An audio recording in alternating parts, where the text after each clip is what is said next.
Paul in 1 Thessalonians chapter 4 claimed that Jesus would return within his lifetime and his followers. Did that happen? No, it's been 2,000 years and it's a false prophecy.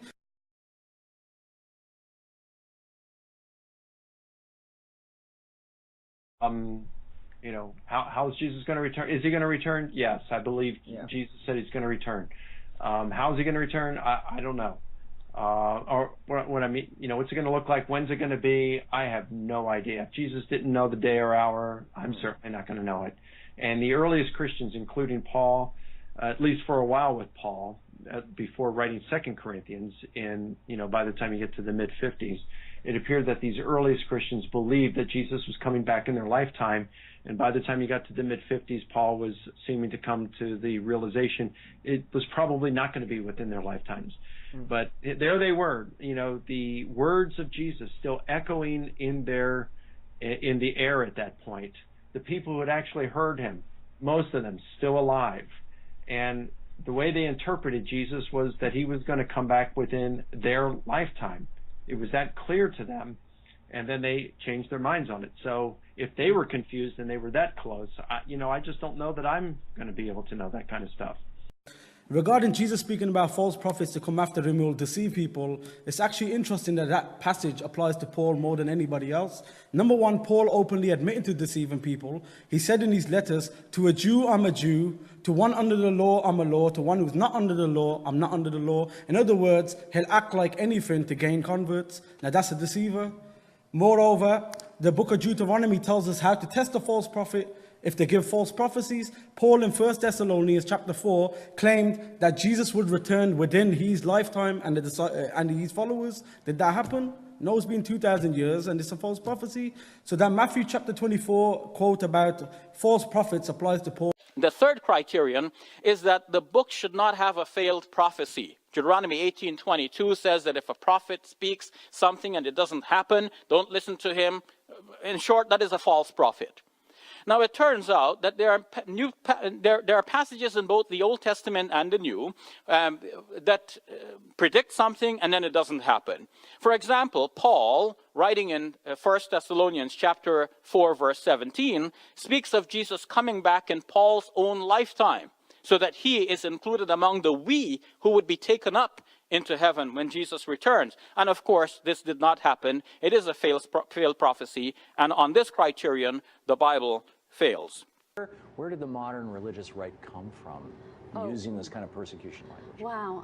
Well, I'm neither American nor a specialist in modern America, so I couldn't really say, but the rhetoric is sort of continuous. Part of it's actually in the New Testament. Jesus predicts that Christians will be persecuted. Right. And so Christians say, well, see, Jesus told us that we would be.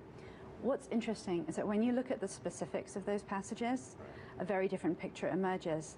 So in the Gospel of Mark, Jesus says, take up your cross and follow me, defend me in courtrooms, and some of you who are standing here will be alive when I return. Right. Now, clearly, after one generation, that starts to that's go, not true. What? So why is it that we subscribe to the other part of this prophecy, that we're always persecuted? It's because we think that it's been proven throughout history, particularly in that early period. But Jesus' specific prophecies weren't terribly accurate. So he says that James and John, the sons of Zebedee, would be baptized with his baptism, which is sort of a euphemism for die. Mm-hmm. But John, the son of Zebedee, is the only one of the disciples not to have been martyred. That's not a great track record for prophesying martyrdom. Now, we can read this metaphorically. We don't have to read it as a prophecy about persecution. The reason that we do is because this persecution mentality is so useful when it comes to defending our turf and sort of making claims in sort of discussions about society.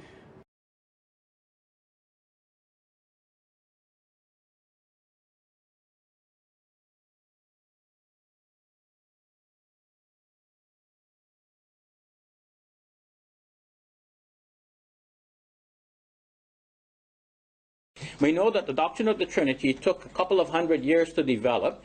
Christians got together in the Council of Nicaea in the year 325, and at that time they ruled that Jesus is very God of very God. And they said, we also believe in the Holy Spirit, but they did not say anything about the Holy Spirit being God or that the Holy Spirit should be worshipped. They had to come back in the Council of Constantinople in 381, and that is when they ruled that the Holy Spirit should also be worshipped along with God the Father and the Son. So that shows a development in the doctrine. If you go back even earlier to the Apostles' Creed, which is from the 2nd century, it doesn't even say the Son is to be worshipped. So now we have 3 creeds. The Apostles' Creed, 2nd century. Council of Nicaea, early 4th century. Council of Constantinople, late 4th century. So if you see the development, only one God here. Apostles' Creed, 2nd century. Only the Father is God. Second of these we have in the Council of Nicaea, early 4th century. Now the Son is also God. Now we have 2.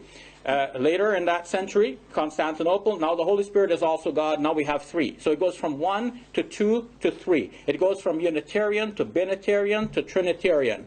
And still, I say Trinitarian with some qualification, because the idea that how these 3 can still be one, that this took more time to be worked out. That does not mean that some of the earlier church fathers did not have some inkling of this. Yes, there is development. I've shown that this development started even with the Gospel according to John, and even before the Gospel according to